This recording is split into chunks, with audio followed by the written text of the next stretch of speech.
Alright, what's up guys? So it's been about 5 years. So I'm gonna do a little update video. This is the darling. I'm gonna do a little update video because I don't know, I feel like it's time. So pretty much since the last time you saw me, since the last video of me getting my diff welded, I went to test the diff out that same night at I probably have hair on my face, at a drift spot in London. So here's some clips from that.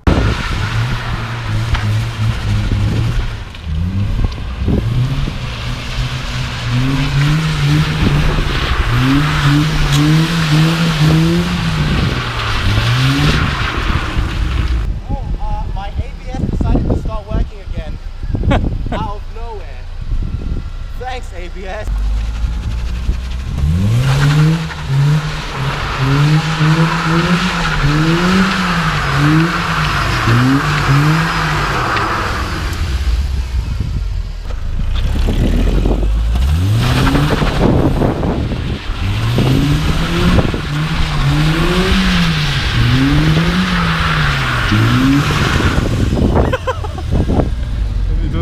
What up, dude?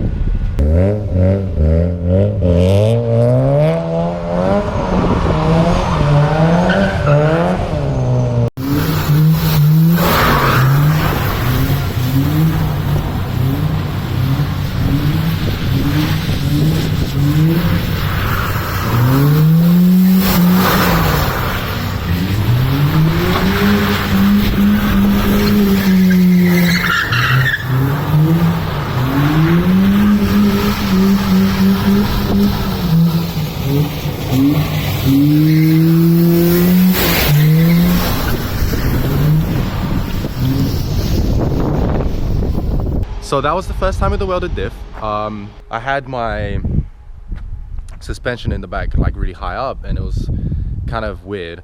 So yeah, that was an issue. So after that, I came back and I was like, oh, I don't like the back end so high. So I dropped it and then it was really bouncy and stiff and shitty. So I got kind of put off by all of that. So either way, whatever. So I ended up quitting McDonald's and because I got a job at Domino's, pizza delivery. So that's cool, right? Yep, I get to drive all the time, you know. I get paid to drive, which is sick. That's like, I drive in the middle of the night on my own anyway, so I might as well get paid for it. I do the closing shifts usually, so from 6 in the afternoon, like in the evening or whatever, until 4 in the morning. That's the shifts I usually do. One night I was driving around with the welded diff, of course, and I knew my exhaust was having problems and being stupid and annoying. Either way, so my exhaust ended up falling off. So here's a clip from that. Alright, what's up guys? So today we got my exhaust in the boot and we have an open mid-pipe. You can't, it's in idle, it's fucking loud as shit. I don't know how bad it's gonna be. Why am I wearing Domino's? I work at Domino's now. I'm a delivery driver. But apparently my car can't handle me driving it every day about 100 miles. Yeah, it's a long story, but I will continue this video another day. I have a delivery to do right now. I don't know how long this is going to be. I'm going to experience it with you. First gear, who's ready?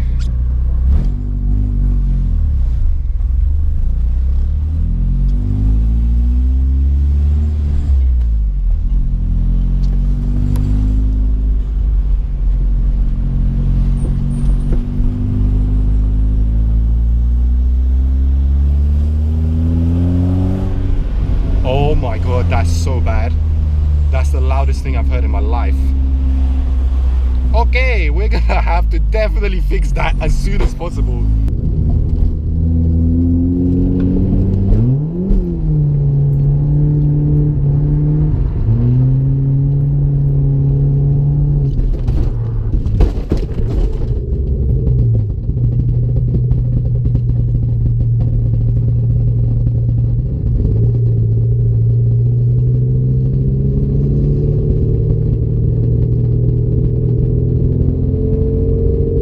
Fucker, dude.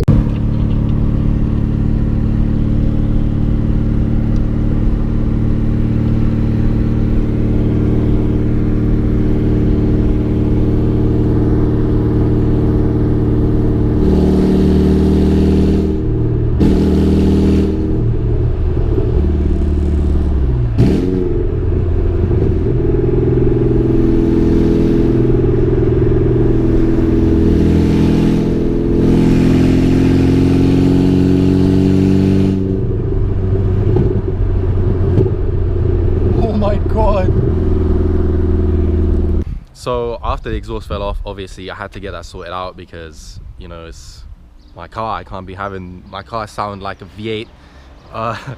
So I ended up contacting this dude, and apparently there's a drift track like 30 minutes from here down west, and he has like a million E36s that he parts out and like he breaks them, you know, and he had loads of spare parts and stuff, and he said he'll help me sort out an exhaust.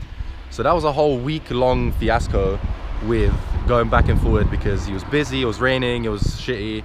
So either way, I got my exhaust sorted out.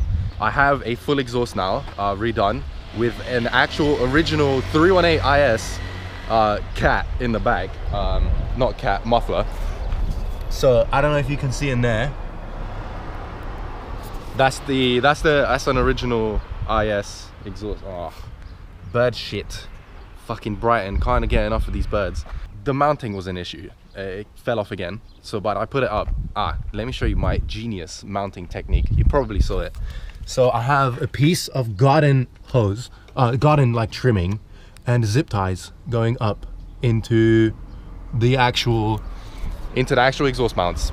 So it's held up. It's been about 2-3 weeks now since I've run that, and it works. I did order the original like actual BMW brackets.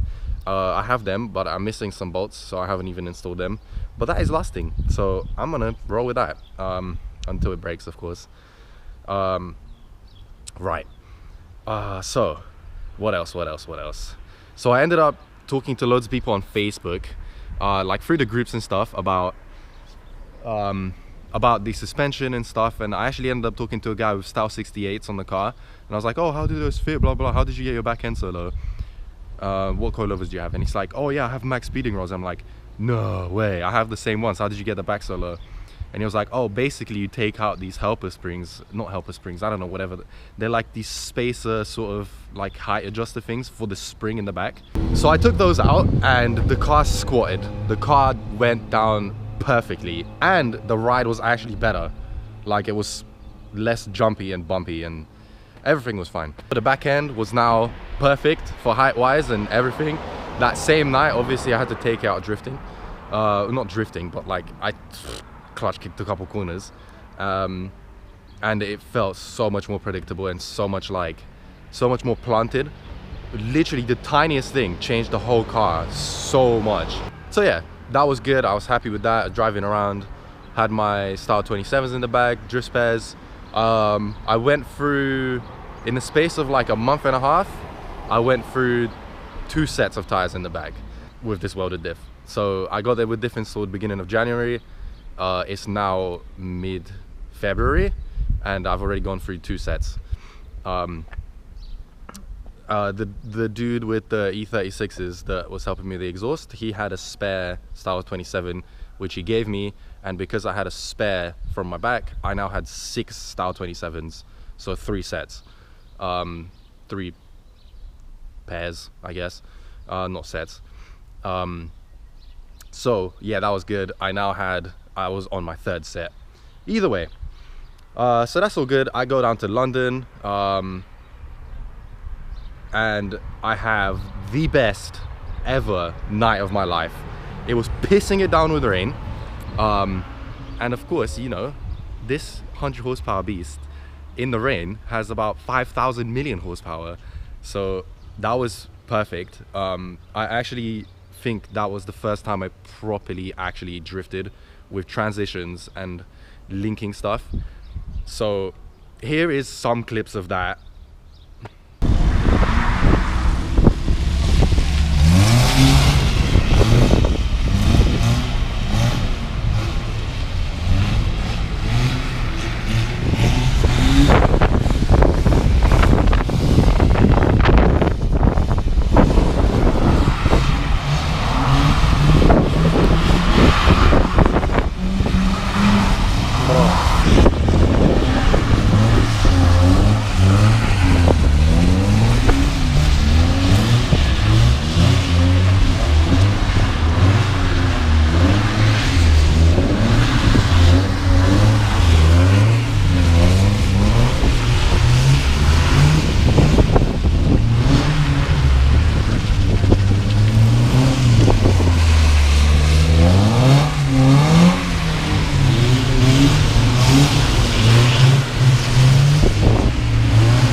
please be nice to my interior. That way?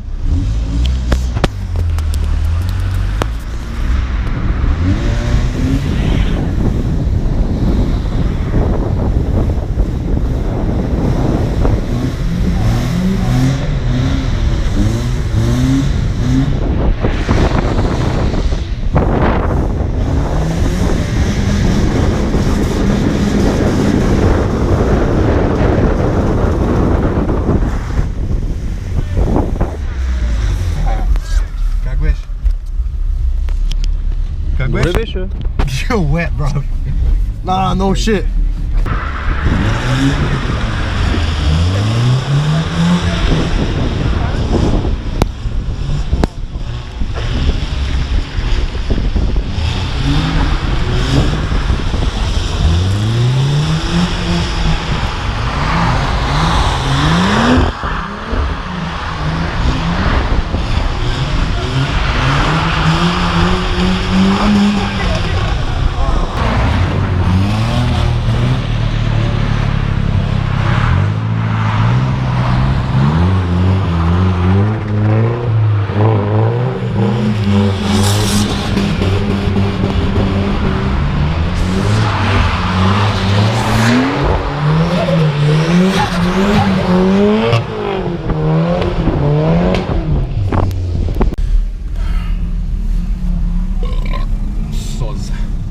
Excuse me.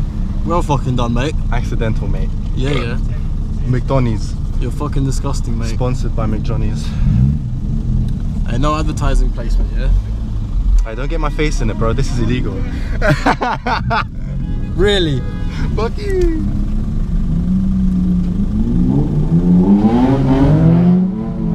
Where you going, bro? Bro, what's this guy doing? Just stand still, banner. Yeah, but why?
Exactly what I wanted. This was sexy. Right? This was fucking sexy, mate. Who needs a handbrake when he can do a faint entry? Formula D things.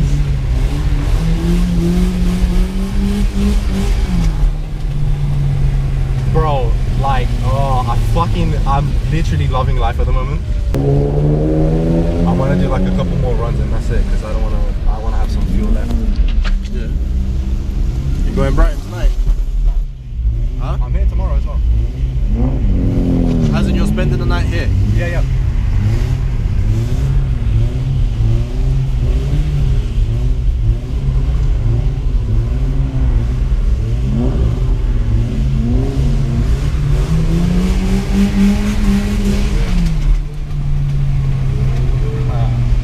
So fun. So fucking fun. I don't rate the kids. It doesn't matter what fucking car he drives.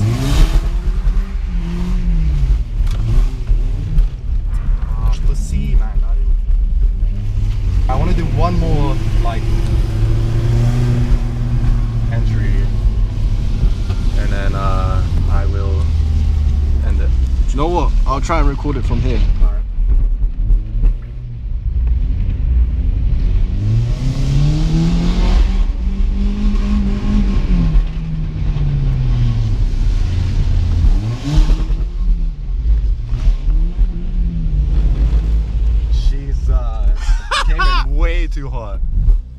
No shit, it's fucking wet, mate. Let me try the other way around. I reckon you should.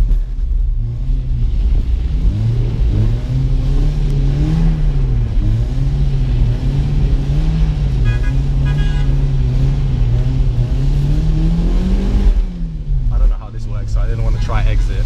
Yeah. Also, this is so weird, bruv.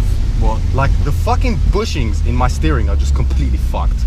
Like, 100%.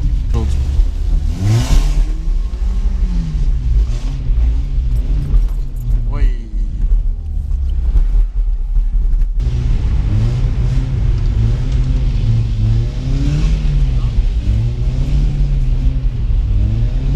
That sideways grip.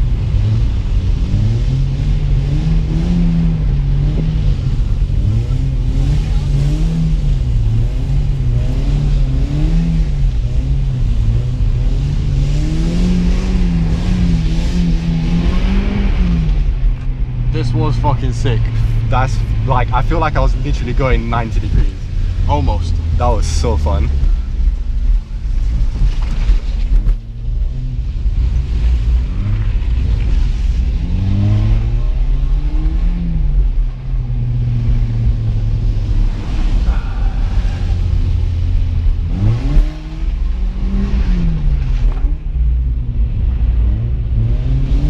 Bingo. There we go. Bingo, mate.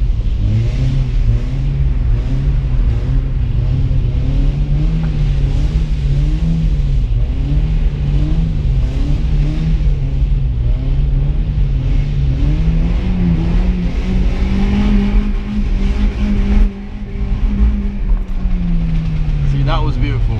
That was kind of fucking crazy.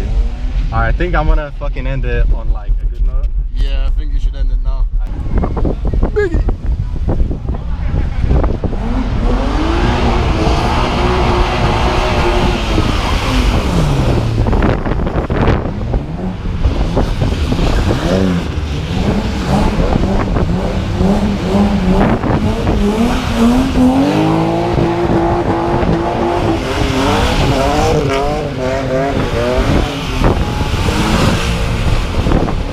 So fucking good. Shit.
So yeah, that was like the best night of my life, literally. Lubo was filming, Nikolai was filming, Nikolai came out the car at one point, yeah, like as in he was sitting on the door and like filming from the outside. It was kind of crazy. So yeah, that was a mental night. That same weekend, the next day, because Lubo, he's like the E36 master of our friend group. He's had 3 36s. He owns 2 right now. One is in Bulgaria. It's a 318 IS in Hellrot Red, M Sport all around, and apparently it's like some rare 1 in 500 or something edition that's ever been made. I think it might be a club sport, but I don't think it's a club sport because I think maybe the club sport is only for the compacts, but I'm not sure. I don't know, but it's a rare edition. He has like a sticker on the dash, and he thought, oh yeah, that's someone just put that there, but it's actually like a genuine, like rare 318 IS. That was my phone, excuse that. He has that in Bulgaria, and he had a 320 4-door in black. We sold it, and then the new owner crashed it, and he's really upset, and since then he hasn't sold anything because of that. He also has a 328 Arctic Silver 4-door. Again, a special edition. Not special edition, but more like a custom build, because the previous owner, or like not the previous owner, but like whoever got the car originally, had a special, like he did a special order on the car, and like he has the original paperwork of all the parts that the buyer wanted and stuff, and it's really sick. And because, you know, I had that M3 steering wheel, he suggested that because he wants to go fully like M3, not M3, but like he wants full M Sport interior, he said, do you want to trade? And I was like, okay, cool. So he had this bus kit with a deep dish, like kind of expensive, not like a cheap eBay one, but not like a proper branded one, deep dish wheel. So he was like, do you want to trade? I'm like, yeah, of course I want to trade. This M3 steering wheel is kind of uncomfortable, and plus this is my drift car, so I want it to be sexual, you know? So yeah, we traded, and here it is. This is my, can we do that? There we go, you can see it. Deep dish wheel. Talking of the interior, actually, I had the weird, like not cream, but like suede, like weird boots and stuff, and I had this weird shift knob.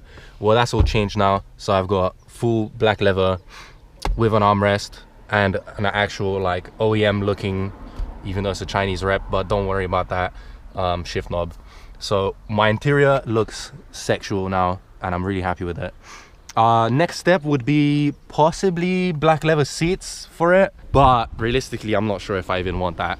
So I might just keep these seats, and I might get like a bucket seat or something. But yeah, I'm gonna see what I'm gonna do with that. For now, these seats are fine, and the interior is basically exactly how I want it. Little stuff I've done is I've quote unquote gutted the back. So I took out the spare tire assembly because there was loads of weight, and there was this weird like safety like reflective triangle thing here, so I took that out. So I took loads of weight from the back. There was like these weird like this kind of soft material behind the carpets here. I'm not bothered to pull it out, but I took that out. So literally all is in the back is like these really thin carpets and this thing, because I put stuff in the back and I don't want it falling in the hole. Yesterday, to the front, I took the lining or whatever, like the sound deadening or whatever from the hood. So that is metal and sexy now. Engine bay wise, I haven't done anything new. I've still got this. I plugged this back in. I don't know why I thought that was I think this is a TPS, not the ASC, so I'm not sure. Either way, the car runs fine, so it's cool. Oh, one thing I forgot to talk about is when the exhaust actually fell off the car, the only thing holding it on literally was the oxygen sensor. So I had an issue with this oxygen sensor because you know how the oxygen sensor is a bolt, kind of like a bolt that screws into the pipe of the exhaust. Well, this car is from 1999 and there's quite a bit of rust. So it was rust welded into the pipe. So at the time I couldn't get it undone. I had to literally cut the wire of the O2 sensor. You mean, I googled it before that and I was like, oh, what happens when you run the oxygen sensor? And everyone's like, oh, nothing much, maybe it'll run a little bit rich and like might idle weird sometimes, but otherwise it's fine. It doesn't really do much. It might foul your plugs down the line, but it wouldn't really affect anything. So I was like, okay, well, I mean, I'm gonna get the exhaust sorted out, so I might as well. So I cut it. So I get my whole exhaust redone and whatever. I have this cut oxygen sensor wire hanging down. I don't know why I didn't think to just follow it up and unplug it at the time and leave it in the pipe. Either way, whatever, that's long gone now.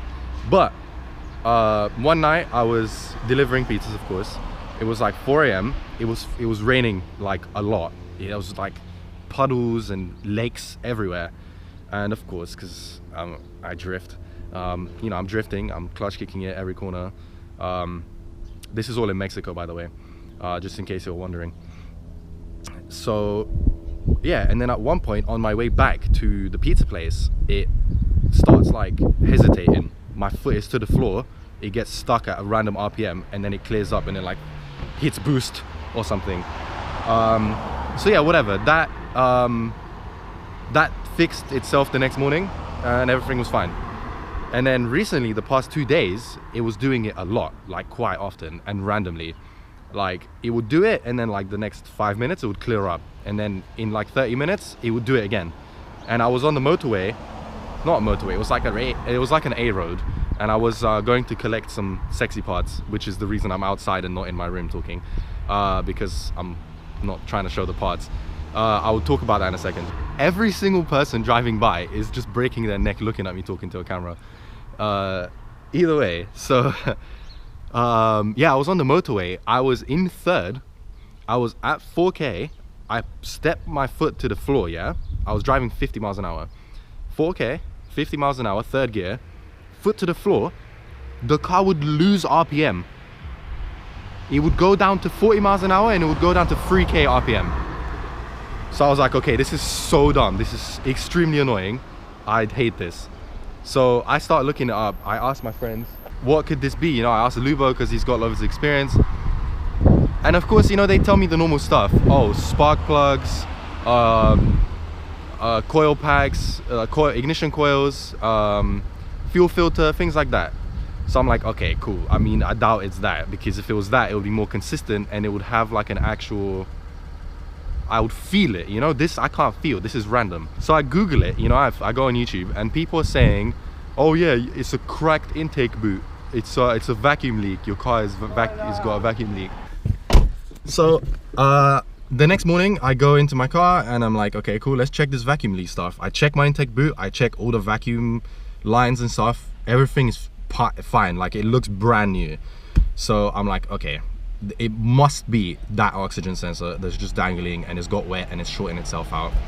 So I lift the car up on the OEM jack, I lay under it, risking my life. I figure out how to unplug it. It's literally like this long. I could have just done that originally, but I didn't know.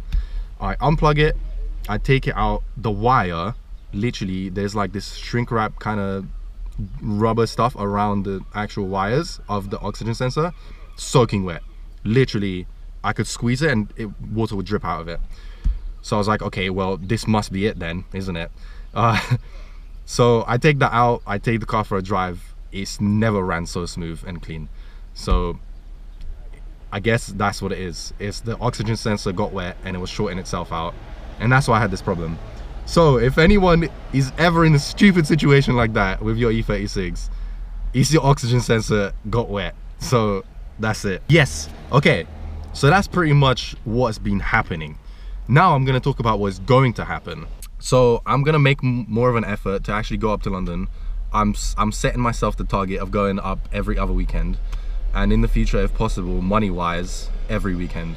That's what I'm gonna be trying to do. More drifting, more like hanging out, more car stuff. I don't want to say anything because I don't know who's watching and I don't know if anything is even gonna happen, but there might be another crew member getting a drift car soon. That's what I'm gonna say, and it's gonna be sick. Either way, I don't want to talk about that because I don't know if it's actually happening, if it will happen, when it's gonna happen, things like that. I don't want to hype people up. But if he does, he's gonna be my tandem partner. Like, we will be door to door, like, all the time. Like, okay, whatever, I'm not gonna talk about it too much. What I'm gonna talk about as well is Eastern European night at Ace Cafe. If you don't know what I'm talking about, you should look it up. If you're from like the southern part of the UK, you know, like around the London area, if you're within like an hour or two's drive of London, you should definitely come down to this. Ace Cafe, you know of Ace Cafe, where all the Supras drift on that roundabout, which doesn't exist anymore, and now they're really strict about hooning and stuff. Team Bulgar, which is the other car crew from North London, they have set up a Eastern European night at Ace Cafe. It's gonna be on the 6th of April, I'm pretty sure. If not, I will correct myself. I'm going to that. So what I'm trying to do is make my car look extremely sexual for then. So right now I'm collecting parts, visual parts, because this has given me the incentive to get all the visual parts that I've always wanted. I have a reason now, instead of, oh yeah, I'm just getting it to look cool. I have a reason. I'm preparing for this show. It's not even a show, it's like it's a meet pretty much. If anyone's into cars, you don't even have to be Eastern European, but it's gonna be Eastern Europeans showing off their cars. That's the whole idea. You should come down and I mean obviously support Ace Cafe and support the scene, and I'll be there and it'll be sick. Oh, another thing I forgot to mention is Lubo, of course. He gave me these chrome grills, which is what I've always wanted. They're not mounted very good, so don't watch that. But the car looks really, really nice with the chrome grills. And I'd swapped in my orange indicators, so now the car looks proper OEM from the front, you know. And I really like it.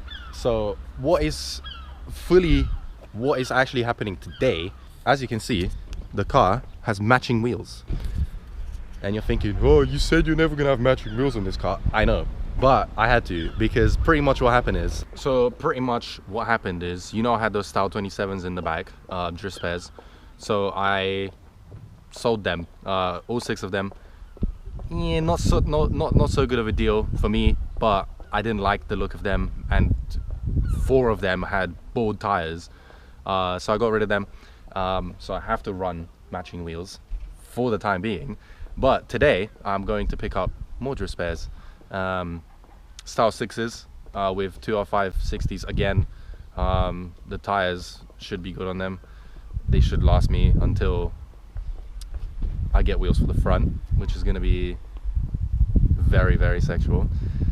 Pretty much what I'm going to do is I'm going to collect all the parts to make the car look sexy, and I'm going to install them just before the show and like show up and kind of surprise everyone, even though like basically everyone will know what I have. This video is probably like half an hour long, but you know, it gives you something to watch. I'm gonna try and maybe film more often if anyone cares. If not, I'll just do these big updates. I'm kind of just doing this for myself to look back in the future and be like, oh, okay, the car progressed this and this way, you know, over this time. Either way, the next big stuff I want to do after all the visual mods is main thing I want to do, which is annoying because it's not actually like, it's not really something that matters so much, but to me it does deep down. But then again, I'm like, whatever. I want to get poly bushes all around, new arms, you know, redo the like sandblast and powder coat the subframe, subframes if possible. I want to do that. I want that to be my next step, but I need to find a place to do it because I can't do it myself. I need a shop to do that. I can probably install the poly bushes myself, but all the powder coating and sandblasting, can't do that myself. So I need to find a place that would do it for me for a good price, and I need to save up for that. And then I want to do that first, but after that comes the engine swap. If anyone is into these BMWs, I want to ask you what you think, because I still can't make my mind up. Originally, I was going to put the Iron Block 2.5 M50 B25. That was my original plan. But looking around and stuff, literally the only reason anyone would want to do that swap is if they want to turbo the car in the future, which I don't see myself turboing an E36 for right now. You know, anywhere in the next 2 years, I don't see myself doing that. To me, E36s are NA power all the way, and a straight 6, of course. So I've been turned away from the Iron Block. Okay, cool, it doesn't have as much valors, less problems and things like that. Cool, but the amount of money I have to pay for an Iron Block compared to an aluminium block is just a lot. So I've been turned away from that, and I'm now looking at an M52 aluminium block. But the next question is, am I getting a 2.5 or a 2.8 aluminium block? I can't make my mind up, because there is some internal differences with the crankshafts and stuff like that, but end of the day, even if I do go with a 2.5, I'm gonna get the ZF Trans. So realistically, my costs are not gonna be that much different if I go for a 2.8 or a 2.5. I don't know. I can't make my mind up on this. So this is why I want to ask you, what do you think about which engine I should get? Like I'm saying, I'm gonna try and make more videos more often, but I can't guarantee that because I'm working till late in the mornings and I've got uni and this new semester is annoying. So yeah, I might just do stuff and then update you guys like that every month or something. Yeah, that's pretty much that. Thanks for watching and see you later, dude.